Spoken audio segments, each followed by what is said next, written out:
Gracias por estar con nosotros una vez más en esta programación en español de su canal 17.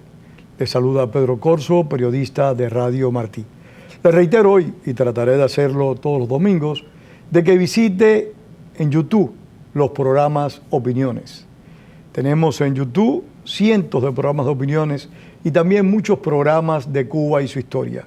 Visítelo y podrá, pues, recordar programas que le interesaron, que le gustaron en particular. Hoy vamos a tener otro programa, que en su momento también lo subiremos a esas páginas sociales tan importantes en los últimos tiempos.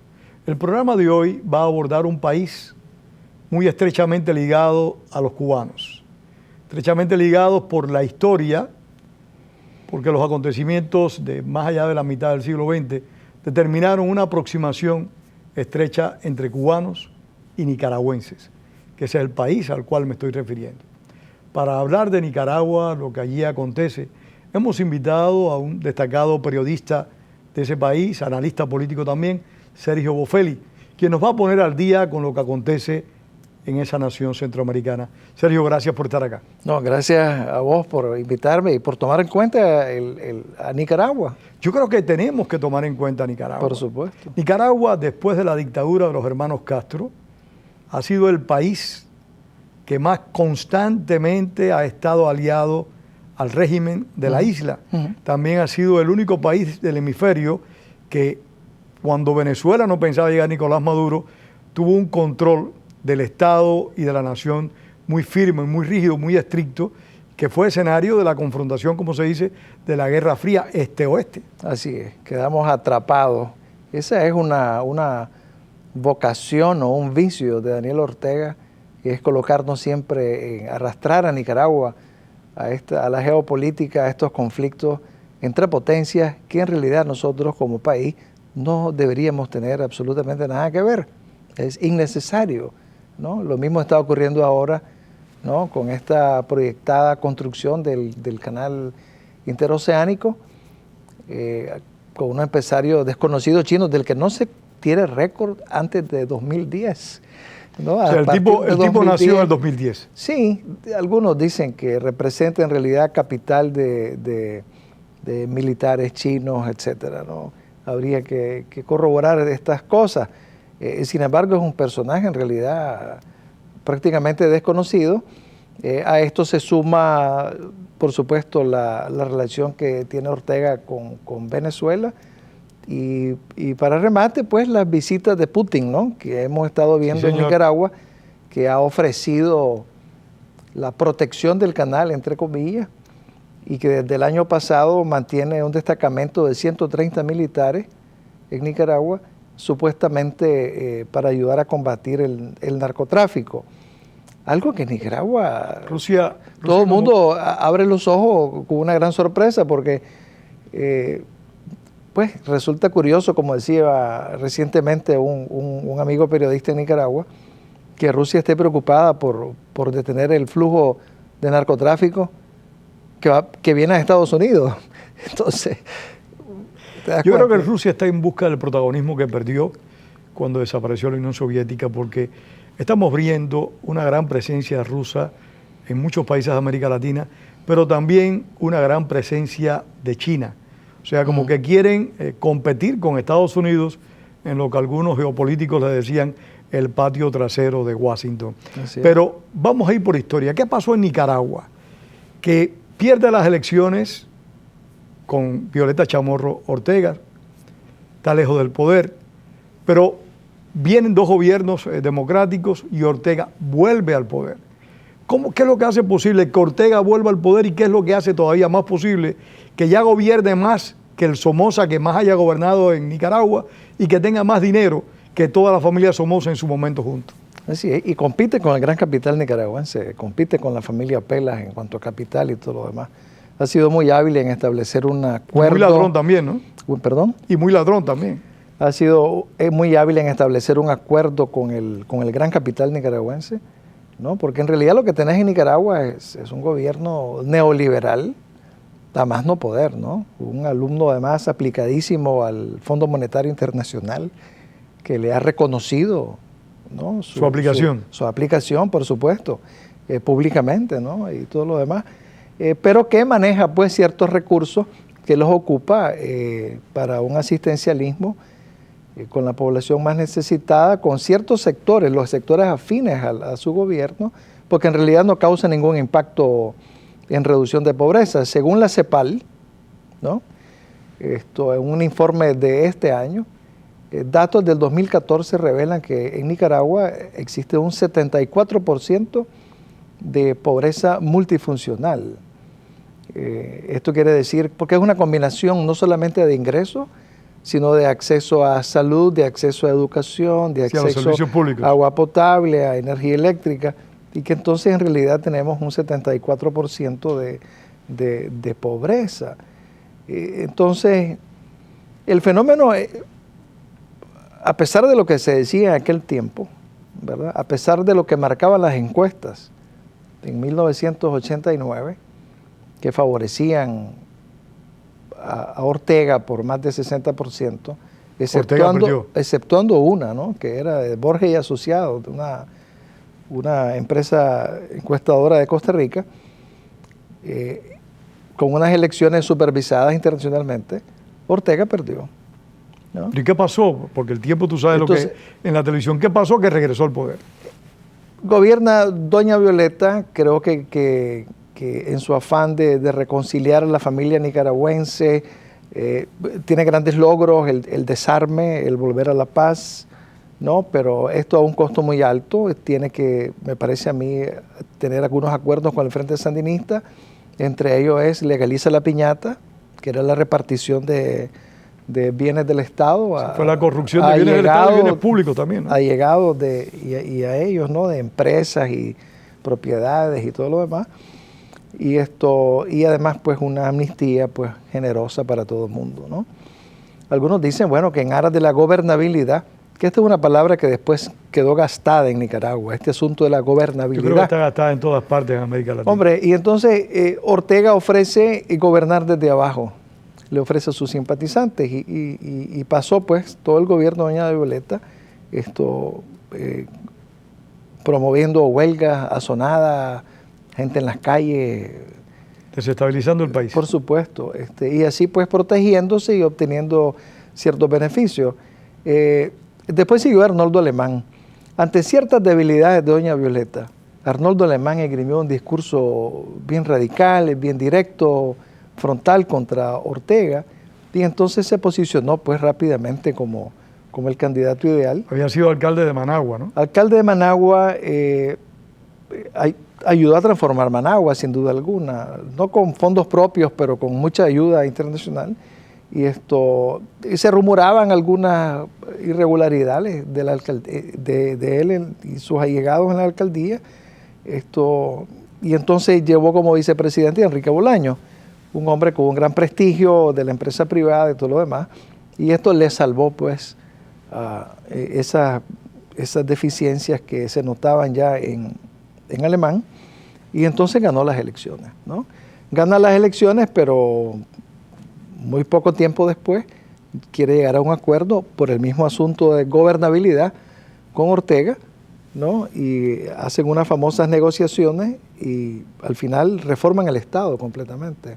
Es decir, en vez de haber un contralor de la República, pues serán 5, entonces 3 liberales y 2 sandinistas. En vez de haber 8 magistrados en la Corte Suprema, pues habrán 16. O sea, el que abrió las puertas del infierno fue Alemán. Pues sí, en mi opinión, sin duda alguna. Incluso antes tenías que ganar las elecciones con más del 45% de los votos en primera vuelta. Y ahora creo que está por el 30 por ahí, ¿no? Lo redujeron al 35%. Uno de los acompañantes de Ortega en esas negociaciones con Alemán cuenta que Alemán lo propuso, se los ofreció, reducirlo a 35%. Y que salieron de la reunión y en camino a sus casas, él conversaba con Ortega y ninguno de los dos salía de su asombro, porque ninguno le pidió eso a Alemán, sino que Alemán lo ofreció. ¿Por qué Alemán da ese cambio? ¿Por qué esa actitud que era realmente la destrucción del país? Inexplicable, ¿no? Bueno, esto sirvió para cobrar favores posteriores a Ortega, ¿no? Y bueno, se reparten el país y se denuncian constantemente en los medios de comunicación una serie de anomalías y de actos, ¿verdad?, reñidos con toda decencia en los medios de comunicación. Finalmente, pues, llega Bolaños al poder, que es el que obtiene históricamente mayor cantidad de votos contra Ortega, ¿no? Ortega nunca pasaba del 35, 36, 38%. Por eso fue que, y disculpa, Alemán prometió u ofreció el 35%, ya que era la frontera donde llegaba Ortega históricamente, y con eso podía ser presidente. Con eso podía ser presidente. Sí, en primera vuelta sí había una diferencia de 5% con el segundo lugar. Y entonces, pero bueno, gana don Enrique mayoritariamente. Don Enrique viene con una idea de sanear el Estado, ¿no? Alemán no lo deja gobernar porque de expresidente pasa a presidente de la Asamblea Nacional, ¿no? Y desde ahí empieza a manejar sus hilos, obstaculizando a don Enrique. Don Enrique le ofreció, váyase de embajador, váyase de cualquier. El hombre no atendió estas cosas. Y finalmente, pues, continúan saliendo los casos de supuesta corrupción en los medios de comunicación. En el gobierno de don Enrique, pero casos de Alemán, ¿no? Así que don Enrique procede a investigar, a denunciar y a acusar a todas estas personas por estos hechos. Al final, Arnoldo Alemán recibe una condena de 20 años de prisión, ¿verdad? Creo que aquí lo que ocurrió, me parece a mí, el cálculo de don Enrique probablemente fue pensar que para democratizar un país, pues habrá que empezar democratizando los partidos políticos. Y apuntó a la cabeza del Partido Liberal inicialmente, ¿no? Que era alemán. Que era alemán, y su círculo más cercano está muy documentado en los medios de comunicación, todas las operaciones que hacían y la forma como los hacían, ¿verdad? Eso basta revisar los medios o el expediente judicial para darte cuenta. En ese enfrentamiento entre Alemán y don Enrique, pierde don Enrique. Bueno, es la lógica de los caudillos, ¿no? Porque obviamente si caía Alemán, ¿quién seguía? ¿No? Ortega. Y entonces Ortega también se da cuenta de eso, entonces los dos caudillos de sus partidos pues se alían, ¿verdad? Y ponen Alemán y Ortega. Alemán y Ortega, y ponen a don Enrique contra la pared. Al final don Enrique en los últimos tiempos pues fue básicamente un presidente decorativo, ¿no? Entonces los liberales... estando preso y estando sancionado Alemán. ¿Perdón? Que todo esto ocurre estando preso Alemán, estando sancionado a 20 años de cárcel. Pero bueno, sancionado, preso en su casa. En su casa. En su casa, ¿no? Donde gozaba de unos privilegios extraordinarios, ¿no? De tener no sé cuántos celulares y todo lo demás, ¿no? Entonces se dedicó, pues, él siempre a mover los hilos de su partido. Al final, en el 2006, los liberales van a elecciones y van divididos, ¿no? Va la facción de Eduardo Montealegre con el Partido Liberal Independiente y la facción de Arnoldo. Entonces, no lograron ponerse de acuerdo, ¿no? Para ir juntos. El resultado de las elecciones, Ortega alcanzó 38%, y los dos partidos liberales cerca de 30% cada uno, ¿no? Lo que te dice que 60% del voto no fue para Ortega. Ahora, Ortega gana con una minoría, pero gracias a la concesión que le había dado Alemán, ellos se alzan con la victoria, a pesar que el Consejo Supremo Electoral aún el día de hoy no revela 8% de los votos que nunca fueron revelados, ¿no? De la elección de 2006, te quiero decir, ¿no? Pero Ortega después de esto logró perpetuarse en el poder haciendo reformas constitucionales. Exacto. Ha establecido un control de la Asamblea Nacional. Total. Tiene también control de la Junta Electoral. En fin, Ortega, como tiene algo parecido a lo que algunos llaman las dictaduras institucionales de Ecuador, de Bolivia, de Venezuela. Ortega ha sometido todas las instituciones y todos los poderes del Estado. Están bajo su control, de él y de su señora, ¿no? Y así es como estamos ahora. Bueno, la elección de 2011, de noviembre de 2011, fue ampliamente documentada y denunciada como fraudulenta, ¿no? Inclusive representantes de la Unión Europea que estuvieron como observadores explicaron que no les habían dejado hacer su trabajo. Pero la OEA no dijo nada al respecto prácticamente. La OEA no dijo nada y además el Consejo Supremo Electoral no permitió muchísimos electores, observadores internacionales ni nacionales, sino que los escogió con pinza y él dijo quiénes iban, ¿no? No se negó a la Unión Europea, pues, por razones de relación comercial y todo lo demás. No, y la ayuda que presta la Unión Europea a Nicaragua, que es bastante grande. Por supuesto. Y entonces, en esta elección Ortega sacó poco más del 60% de los votos. Sin embargo, hubo una abstención del 40%. La situación política actual. Esto para controlar la Asamblea Nacional con 60% de los votos, porque se elige presidente y los diputados. Y entonces poder reformar la Constitución, quitar el impedimento de la reelección continua, ¿verdad? Ahora puede ser continua e indefinida, ¿no? Y así es como estamos ahora. ¿Qué pasa? La oposición ha venido madurando, creo que ha venido aprendiendo todos estos años, lo cual me parece que es un proceso natural y normal, ¿no? Al final de la historia, construir la democracia es un proceso y tenemos que ir por etapas. Pero Sergio, permíteme una pregunta. ¿Sigue siendo Alemán un factor político dentro de Nicaragua? ¿Tiene base popular o es simplemente una oligarquía que lo apoya y que sirve como correa de transmisión a los intereses del grupo? En las elecciones de 2011 obtuvo 6% de los votos su partido. Y sin embargo, Ortega lo premia. Por ejemplo, tiene un hermano que es magistrado en la Corte Suprema de Justicia, tiene una hija que es una magistrada contralor de la República, tiene 2 diputados en la Asamblea Nacional nada más, que la constituyen 92 diputados. El Partido Liberal Constitucionalista tiene 2 diputados que votan consistentemente junto con el Frente Sandinista, ¿no? Es extraordinario. Y la condena de Alemán, pues la Sala Penal de la Corte Suprema de Justicia la declaró, pues, anuló el juicio, ¿no? Alegando tecnicismo, ¿no? Porque Más corrupción hay que inventar entonces. Imagínate, y así es como estamos, ¿no?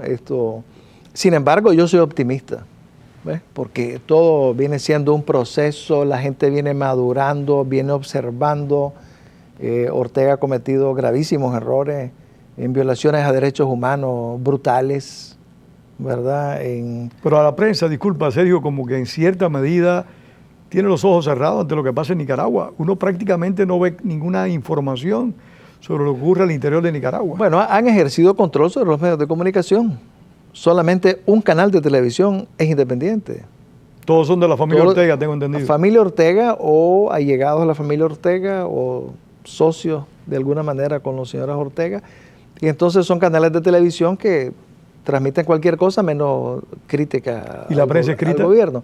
La prensa escrita únicamente sobrevive la prensa, el diario La Prensa, que realmente es un bastión. Después tenés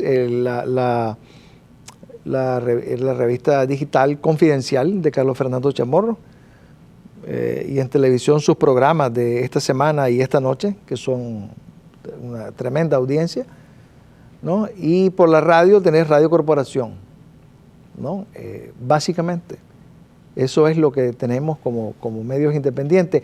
Hay otros medios pequeños, locales, ¿verdad?, que tratan de poner atención a su localidad y tratar de ser independientes, pero han cerrado muchos con cualquier pretexto, ¿no? El instituto que regula las comunicaciones, una práctica venezolana ecuatoriana, cae encima y los desmantela. Es una cuestión así de sencillo, ¿no? Los desmantela. Sin embargo, las redes sociales están jugando poderosamente en Nicaragua, ¿no? Nicaragua es el país que más crece en Centroamérica en el uso de informarse y entretenerse a través de las redes sociales. Qué bien. ¿No? Hay un promedio de 3 teléfonos celulares por habitante. Eso es un número exorbitante. Exorbitante, ¿no? Y entonces el Facebook, el YouTube, el Twitter y todas las redes son de una actividad tremenda, ¿no? Yo te pregunto por las condiciones de vida, porque hace un momento dijiste que el 64% 74. está en niveles de pobreza. Pero te tengo que preguntar, si Ortega tiene la fortuna, que tú acabas de decir, que compite con la más grande del país, mencionaste la familia, que no recuerdo el nombre ahora. Si Ortega tiene tanto control político, ¿por qué tú tienes confianza en el cambio, en que Ortega pueda ser desplazado? Bueno, porque Ortega goza de todos esos beneficios y todo ese capital, él y sus allegados, ¿no?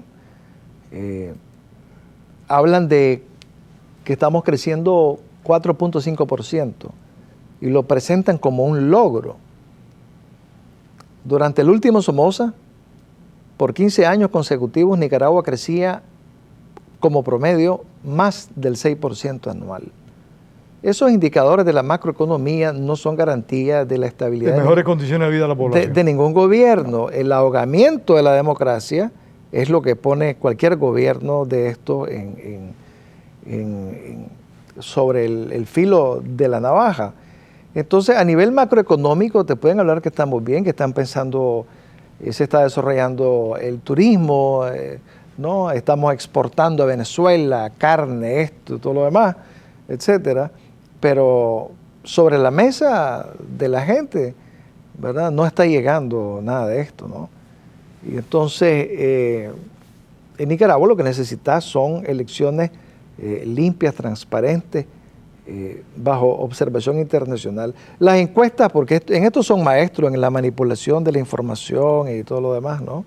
Entonces las encuestas reflejan, por ejemplo, que 72% de los nicaragüenses aprueba la gestión de Ortega. Sin embargo, la misma encuesta te dice que 80% de los nicaragüenses encuestados, ¿no?, 80%, dice que tiene miedo de hablar sobre política. Apoya y tiene miedo. ¿Cómo te explicas eso, no? Y así, entonces esas encuestas no le podemos creer porque tendríamos que revisar. Y hay libertad política, o sea, hay libertad de que los partidos políticos de oposición se puedan mover, se puedan reunir, puedan hacer propuestas públicas, puedan realizar mítines, actos de solidaridad. Bueno, algunos en realidad se atreven y lo están haciendo. Y te digo, el PLI es uno de ellos, sin duda, y el Movimiento Renovador Sandinista, que es una parte del Frente Sandinista que disiente de ellos desde el principio de los 90s, ¿no? Y se han mantenido, son muy beligerantes. Y varios otros grupos, ¿no?, de sociedad civil, ¿no? Tenés varios grupos que sí, pues, se manifiestan y hacen protestas y en las calles y todo. A muchos de ellos lo golpean porque tienen esos equipos de respuesta rápida que llegan en motos y llegan en combates. Sí, turbos paramilitares. Exactamente, igual que lo hace Venezuela. Sin embargo, continúan, ¿no? Pero todo esto se conoce en Nicaragua. Es una fantasía del poder político creer, subestimar, menospreciar la capacidad de discernimiento de la población. El nicaragüense tiene toda una historia, ¿no?, con estas cosas. Y le haces una encuesta y te responde lo que vos querrás que te responda, no hay problema. Y después actúan como les parece. Así es. Pero la pregunta es... Necesitamos elecciones libres y transparentes, sí, y una oposición unificada. ¿Pero existe esa oposición? Sí existe esa oposición. Actualmente está en formación y ojalá, te digo, y Dios quiera que lo puedan lograr. ¿Quiénes son esas agrupaciones? Conformar una coalición nacional democrática. Esas fuerzas políticas en las que esta tú tienes fuerza confianza. política es el Partido Liberal Independiente, ¿no?, con Eduardo Montealegre. Están varios movimientos del Partido Liberal Constitucionalista, que era de Arnoldo, que estaban con Arnoldo y se separaron, y que se han separado de Arnoldo y han formado sus propios grupos.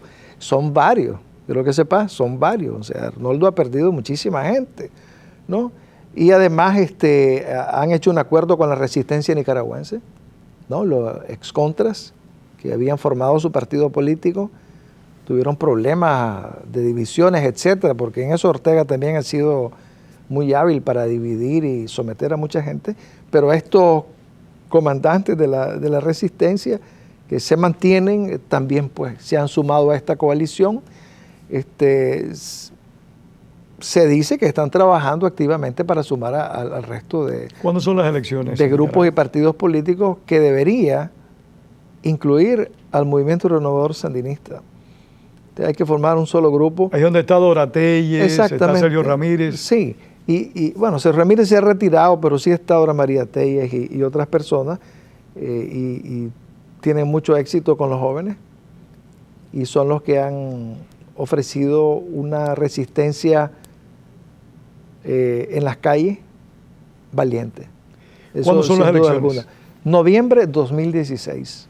Noviembre 2016, o sea, tienen año y medio para prepararse la oposición, buscar observadores internacionales y poder hacer un buen reto a Daniel Ortega. Exigir observadores internacionales y garantías que ese proceso que los votos van a ser contados correctamente, en pocas palabras, porque como te digo, la elección de 2011, ¿no? Y con actas en mano, las actas en mano, ¿no?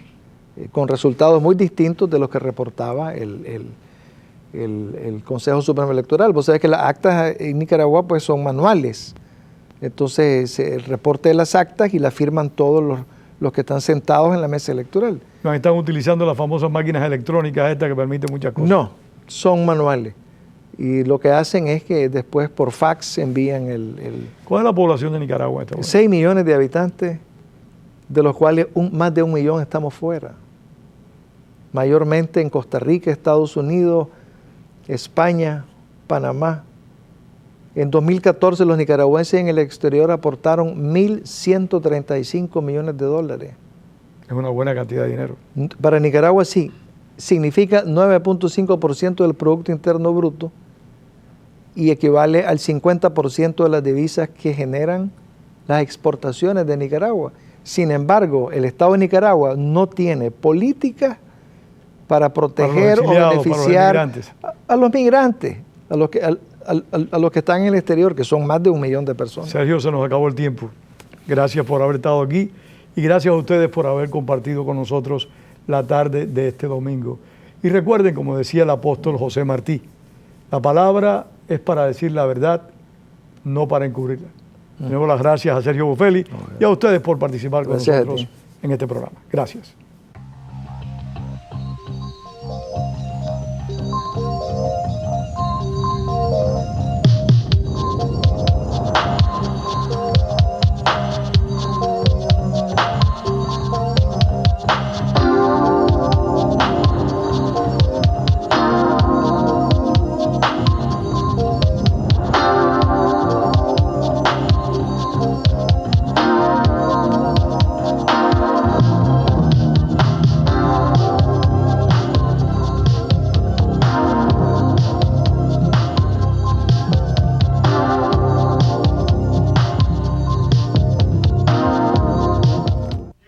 Hola, habla su amigo Pedro Corso. Cada semana usted disfruta de la programación en español en su canal 17.